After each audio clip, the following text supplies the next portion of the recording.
Mas trazendo para vocês um pouco mais dessa divisão que pode acontecer entre legislativo e judiciário, isso envolve também, por exemplo, a PEC das drogas, né? Porque o Senado decidiu, nesta terça-feira, se antecipar a um julgamento que está em curso no STF e aprovou em 2 turnos a proposta para incluir na Constituição a criminalização da posse ou do porte de drogas, independentemente da quantidade. Esse texto vai agora para a Câmara dos Deputados. Ali no Supremo já há 5-3 para descriminalizar a posse e o porte de maconha e se discute o estabelecimento de um volume específico para distinguir quem é usuário e quem é traficante. Se o projeto for promulgado pelo Congresso, o STF ele pode decidir pela descriminalização do porte de maconha para uso pessoal, só que o que vale é a Constituição aprovada no Legislativo. Só que aí tem uma outra questão que complica essa história toda e que não tira o STF do jogo, que é se algum partido, se algum movimento que tenha participação importante na sociedade mover uma ação de inconstitucionalidade contra o que foi definido pelo Senado, vai cair de novo no Supremo Tribunal Federal. Mas aí vai ter um custo político. Sim, só que a gente fica nesse giro, nesse ciclo, e que a gente não consegue sair do lugar em que não há uma definição. Que caminho que você vê para isso, Alan Gani? Como o marco temporal, foi exatamente assim. Agora, independentemente se o projeto ele é bom ou ruim, eu particularmente acho até o projeto bom, porque eu acho que o consumo deve ser criminalizado. Veja, ser criminalizado não significa que a pessoa irá para a cadeia por fumar maconha, mas terá algum tipo de pena.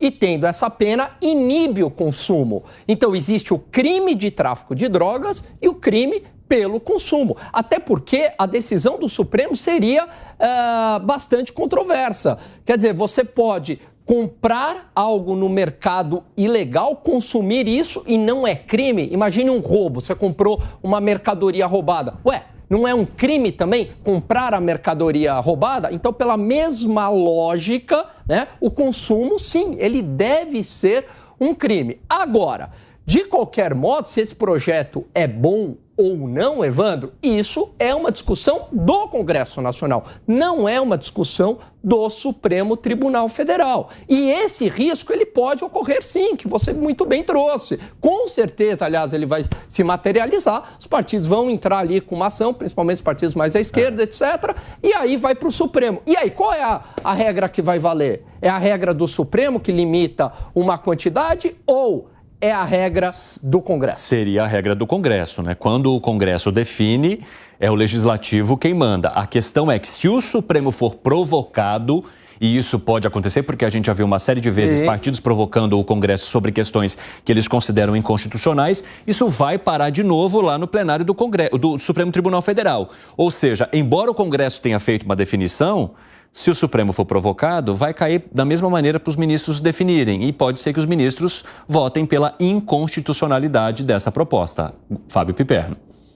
Eu acho que policiais, consumidores, pessoas comuns, também partidos políticos, eles vão ter que andar com um tutorial sobre isso aí. Ou seja, o que eu faço agora? Como é que vai ser o procedimento? Eu recorro a quem? Estou cometendo crime ou não?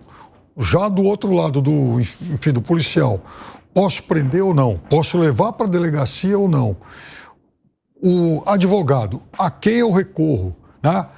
Eu vou recorrer com base na decisão do Congresso ou com base naquilo que definiu o STF? Não sei, todas as possibilidades estão abertas. Eu acho, em relação a esse exemplo que o Alan deu, que há uma diferença fundamental entre o roubado e o proibido. Então, quando o sujeito consome uma droga, né, que é, de acordo com a nossa lei, proibida, é diferente, por exemplo, de alguém que compra uma mercadoria roubada, até porque ele está sabendo a procedência, e aí ele sabe que aquilo já é resultado até de um outro ilícito. Então, diga. Não, peraí, Piperno. Tráfico de drogas mata muita gente, as pessoas morrem por conta disso. É ilícito. E é ilícito. Você comprou, você está alimentando o bolso aí de marginais que matam a sangue frio. Depende. Você pode estar comprando drogas de uma série de procedências. Você pode estar comprando, por exemplo, uma droga que vem de uma plantação particular. Você pode estar comprando uma droga que foi importada ilicitamente do Uruguai. Você pode comprar um material roubado, enfim, um objeto roubado que é vendido para você. Eu diria mais. A droga, você consumir a droga é pior do que você comprar algo roubado, porque o crime por trás do tráfico de drogas é muito pior do que o crime de roubo. O crime de roubo, por exemplo, ele pode estar alimentando o crime organizado.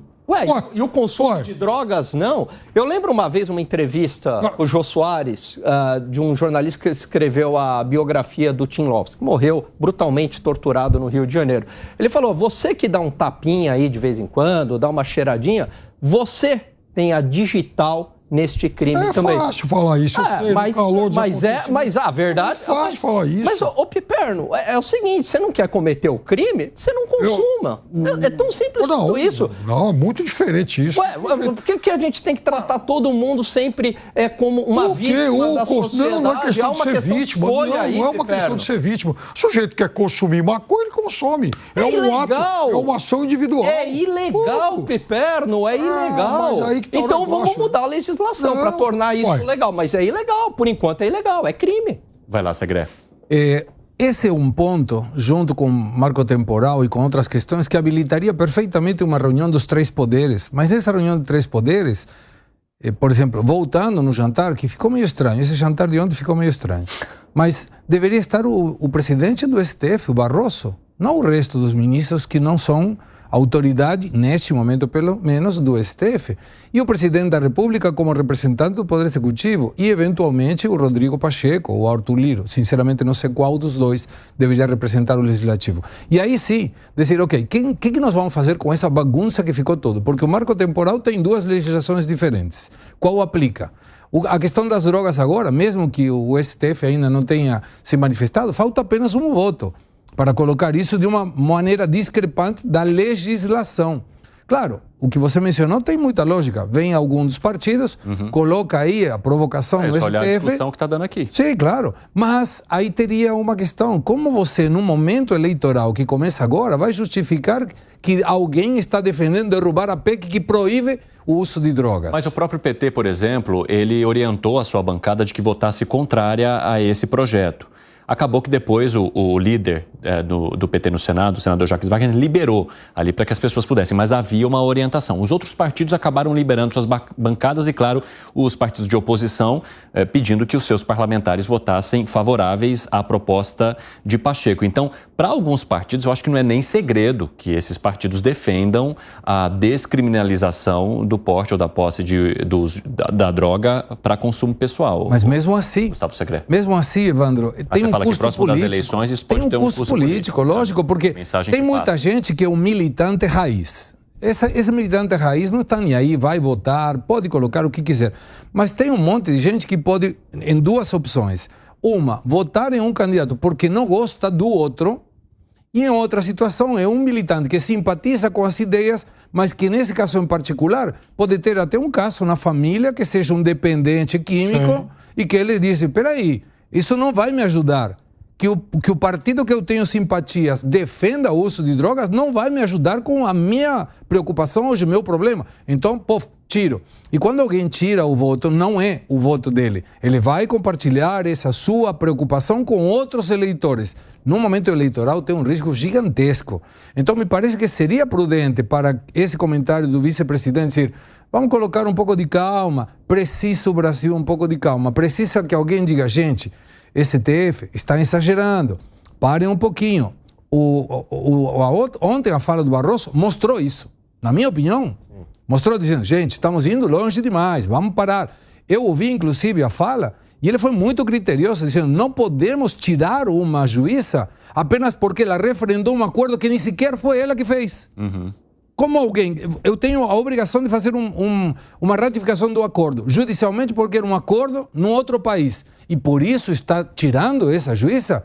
Isso mostra uma tendenciosidade do poder jurídico, ou judiciário, em contra das questões normais. Ou seja, o poder judiciário encrespou, disse, pô, eu tenho um poder que eu não sabia que tinha. E isso qual foi o modelo? O exemplo do STF. Então, um monte de outras pessoas que vêm embaixo do STF disseram, eu também quero. Então, vamos lá. E aí, teve ontem a barreira do Barroso. Achei maravilhoso, sinceramente, achei muito pertinente. Mas deveria consensuar para dizer, gente, como a gente arruma essa bagunça? Porque está uma bagunça. Tem legislando o STF, legislando em contra o legislativo. As diretas estão acontecendo. E cada vez mais. Diretas, digamos assim. Cada vez mais. E aí tem outra coisa. Eu não sei, sinceramente, se todos os legisladores estão convictos de que votaram uma coisa que eles queriam.